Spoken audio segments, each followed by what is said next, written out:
Morning, welcome to Asher Attorney Time. We are up to Perek Tezayin. Vahi dvar Hashem al Yehu ben Chanoni al Basho leimoy. So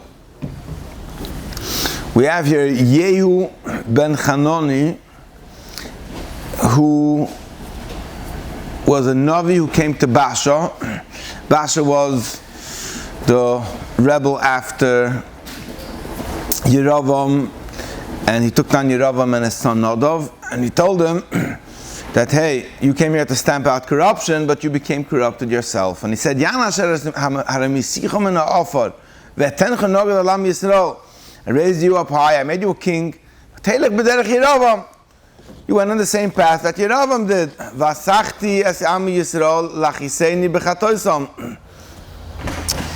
And you led the Jewish people astray. The same thing that happened to Yeravam ben Nevat is going to happen to you. Those of Basha that are going to die in the city, the dogs are going to eat them. Bottom line is, whatever he did to Yeravam happened to him. Even though officially when Basha came up and he was bringing down Yeravam, he claimed that, hey, there was a prophecy from Achi Ashaloini that Yeravam is going to be brought under. So hey, I'm going to fulfill the prophecy of Hashem. But the truth is that Hashem never needs you to help him punish bad people. God does not need you to help him punish bad people. Like the Gemara says, the story with Niroi Kezer, that Niroi, when he was coming to attack Yerushalayim, he met a schoolboy, and he asked him, "Psukli psukech, give me a pasuk." And he said that the pasuk said that I'm going to take vengeance on Edom, I'm going to take Nekam on Edom. And he realized that Hashem Taka wants to punish Yerushalayim, but he's going to wipe his hands clean with him. And he said he's not going to be the messenger from Hashem in order to punish the Jewish people, and then he became a convert, became a ger. The Gemara says that the mayor was an enikl from him. But the idea was that the fact that Hashem slates somebody for punishment, you don't be Padoi or Niro, you don't be the guy who's going to be the go-to man to take care of it, because eventually, if your kavan, if your intention isn't totally l'shem shemayim, then eventually you're going to, whatever you did to others is going to happen to you. Vayeser divrei Basha v'asher osok v'roseh aleim ksuv malsefer divrei hayom v'malchi Yisrael. Like we said, that Melachim is primarily a sefer of Malchi Yisrael. So, Vayishkav Basha im avoisav Yikova b'sirtzav v'yimlech Elo b'noi sachtov. So Basha dies, and now Elo takes over. V'gam b'yad Yehu ben Chanoni hanavi dvar Hashem hayol Basha v'beisiv v'kol hara asher asa bein Hashem lachis v'masi yadav liyos kiveis Yeravam al asher yikra oisoi. V'b'shnas esen v'sheish shana, in 26 years la'asa melech Yehuda melech Ela ben Basha al Yisrael b'sirtzav shnosayim. So Ela, the son of Basha, takes over for 2 years, and now the prophecy of Yehu comes true. How?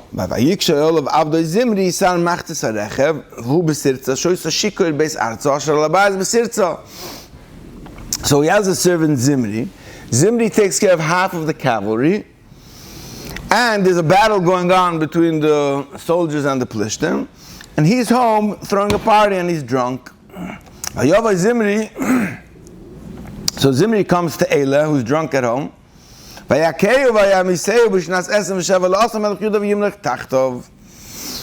kills him and he takes over.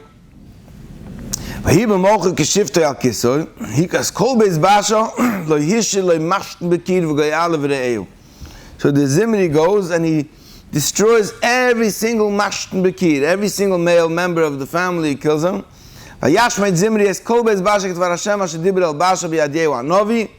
Fulfilling the prophecy.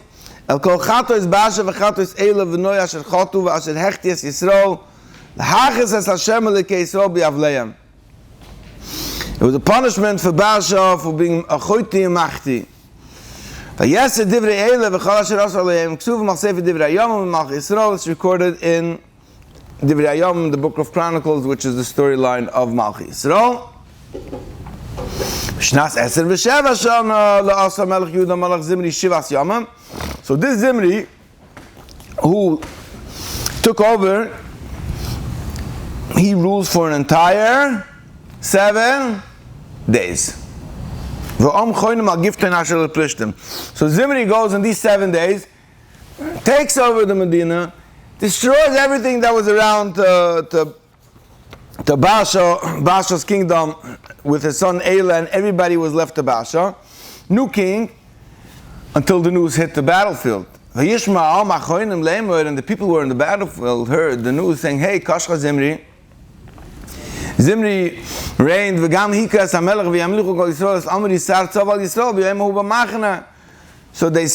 heard that. They said that Zimri took over, he made a coup, and he killed the king. And all the people who were out on the battlefield said, hey, we don't want Zimri to be king. We're going to take Omri. So now there's already a split in the split. Right? You have already Malchi Yehuda, Malchi Yisrael. In Malchi Yisrael, you have Yeravam was a rebel. So then there was Baasha was a rebel from the rebel. And then Zimri was a rebel from the rebel from the rebel. And now Omri was a rebel of the rebel. So now you had... Standard Jewish practice. Right, standard. So, Omri v'chol Yisrael imar megifton v'yotzuru al tirtza. So now Omri comes back with the people. And they make a siege around Tirza. Now Zimri sees that the city is surrounded. He comes into the palace. So he goes down swinging. He goes down like, it doesn't go down swinging, but at least he goes down. He's not going to be captured. He's not going to be captured alive. Oh, he made the fire? Yes, he destroyed his own palace and he committed suicide within it. He couldn't bear the fact that he was a 7-day king. He was being taken over after he did the takeover, and he just destroyed the entire old regime, and now he's going to be destroyed. And the punishment was quick. What's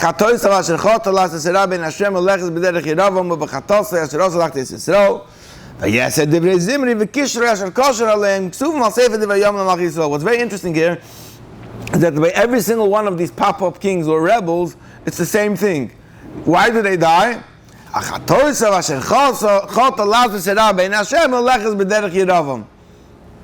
The weird thing is that every single one of them come out and they kill the king before them because there's a prophecy from the Navi that he's going to get punished. But none of them get the message that there was a reason why that prophecy was given, because they're going in the path of Yeravam. And every one of them takes over, the second he takes over the seat, he follows in the same path or in the same ideology of Yeravam ben Nevat. It's interesting that here it doesn't say Vayishka V'Savayisav. By him it doesn't say?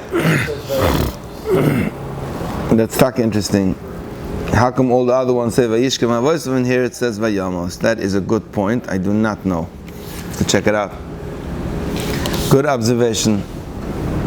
Somebody asked me about the Vayishka V'Savayisav, if it means that they died tzaddikim. I don't think that klal applies over here. Maybe why? Because he committed suicide? No. Maybe because he committed suicide? I don't know. That's a good point. First question was if Vayishka V'Savayisav applies to all these kings who were definitely evil, and the pasuk says right before they died that they were evil. If Vayishka V'Savayisav means that they died tzaddikim, probably not. And how come here, by this one Omri, maybe because he only... I don't think it's this only one. I think it sometimes says it, sometimes it doesn't. It might be something to learn. Most of them did say. Yeah. Okay, so now Omri, so Zimri goes up in flames. So now that the Omri guy takes over, it's also split into a split. Chatzi ha'am hoya achri Tivni ben Ginas, lahamlichoi, v'chatzi achri Amri. So the split continues. So you have half after Tivni ben Ginas and half after Amri. V'yechzak ha'am asher achri Amri esa'am, asher achri Tivni ben Ginas, v'yom as Tivni v'yimlech Amri. So Amri, who's the Amri throws out Zimri and he ends up squashing his opposition Tivni, and now he makes a complete takeover over the Malchei Yisrael. Now we're back on the storyline of the 31st year of Asa, who's Melech Yehuda, Melech Amri al Yisrael.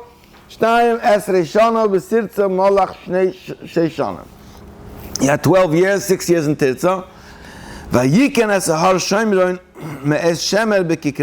So if he brought the Shomron, here's where the Shomron, the name Shomron comes from. He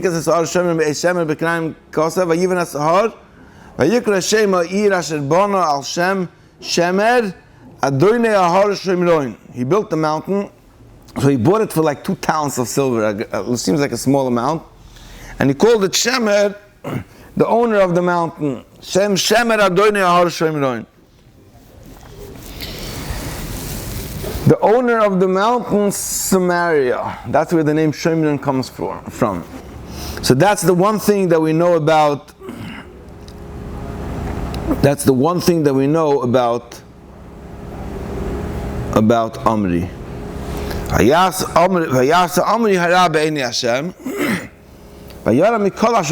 So now Amri gets even worse. If you think life was bad beforehand, Amri makes things even worse. V'yelech b'chol derech Yiravam ben Nevat v'chatol Yisrael asher echti es Yisrael la'achtas Hashem elkei Yisrael b'yavleim v'yesed divrei Amri asher asa gvura asher asa alehem ksuv maseh v'divrei Yom Malchei Yisrael, because again the Divrei Yom is the Malchei Yisrael book. V'yishkav Amri em avoisav, you see? Here you do have it say, V'yishkav Amri em avoisav v'yikaver b'shoimram v'yimlech achav b'noi tachtov. So here's where the next perakim are going to begin, all about Achav. So Achav is the son of Amri. You got to remember that. Achav is the son of Amri. The Achav ben Amri Malach Yisrael b'shnas 38 shana la'asa Melech Yehuda. So Achav is in the Malchei Yisrael, while Asa is in Melech Yehuda 38 years. V'yimlech Achav ben Amri al Yisrael b'shomrim 22 shana. So Achav was ruling for was there for 22 years. He ruled for 22 years. And now begins the story of Eliyahu and Elisha. The 2 prophets, Eliyahu. Very fascinating perakim, but let's finish this one first. Vayas Achav ben Amri hara be'einei Hashem mikol asher lefonav. So now Achav is even worse than Amri. Amri, his father, already had this idea that he can do things better. I'd say he's even worse than Yeravam, because everyone else it says is worse than Yeravam. No, only Amri is bad as Yeravam, and this guy is paving. Amri was worse than Yeravam, and then Achav is even worse than the worst. So Achav is the worst.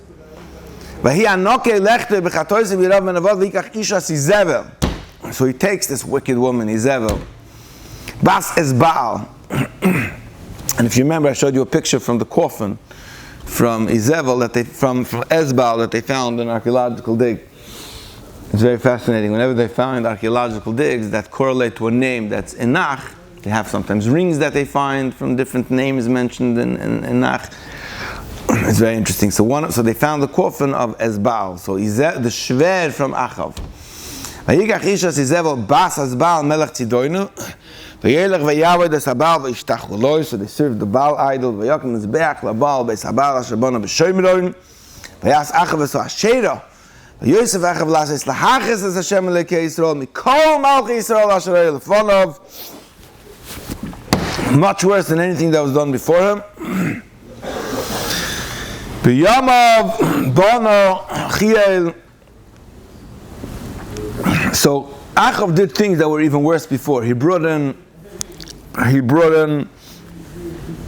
new levels of Avodah Zarah. He built new shrines. He did new chidushim.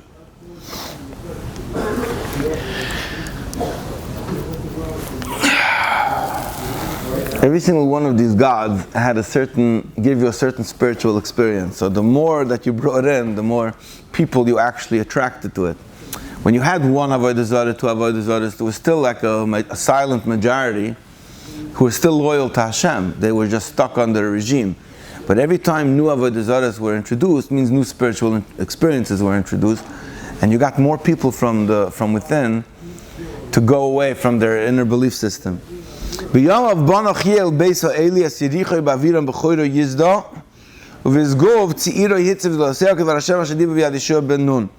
happened was, during his time, there was Chiel ben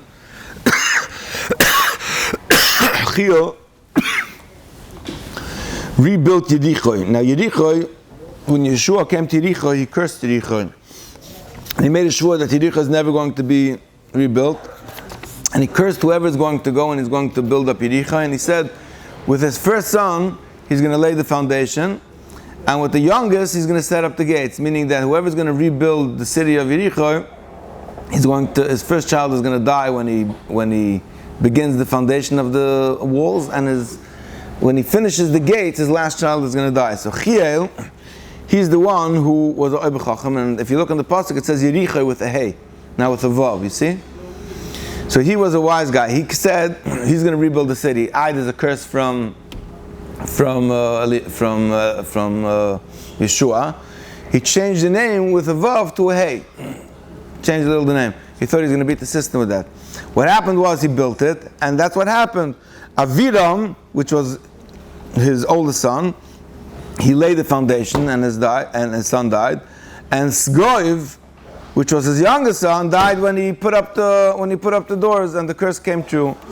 And that's here where Chazal say that it was a tremendous tragedy. Chiel's whole family was nifter. When everybody came to Menachem Avil, they were discussing if it was from the curse of Eliyahu from Yeshua or not. And Eliyahu Navi came into the Shiva house, and when he came in, Achav was over there, and Achav said, and Eliyahu said, Baruch Hashem, that he upholds the words of the righteous. That the words of the righteous came true. That at least Yeshua said that whoever's going to build up Yericho is going to get cursed, and it came true. And then Achav said that's not true, because he only said Yericho with a hey and not Yericho with a vav, and not Yericho with a hey. And Eliyahu said no. So Achav came and he was championing Eliyahu Hanavi. He was trying to antagonize Eliyahu Hanavi, and he said, how could it be that Hashem fulfilled the curse of Yeshua if he didn't even fulfill the curse of Moshe Rabbeinu? He said, by Moshe Rabbeinu it says that if you're going to go astray, you're going to worship other gods, then Hashem is going to shut down the heavens and they won't come rain. And you see that we're worshiping other idols already for who knows how long, and there's rain and life is good. So the old Navi said, you want to take a seat? From now, a drought is going to come down on the land, and all rain is going to stop. And that's where the great drought begins. And the next Perek, that will start tomorrow, begins all the fascinating stories of Eliyahu Hanavi with Achav and everything that we know of Eliyahu Hanavi, and all the things we don't know of Eliyahu Hanavi because they never taught it to you. All the non-politically correct parts of Eliyahu Hanavi's helping out the Jewish people. L'chaim.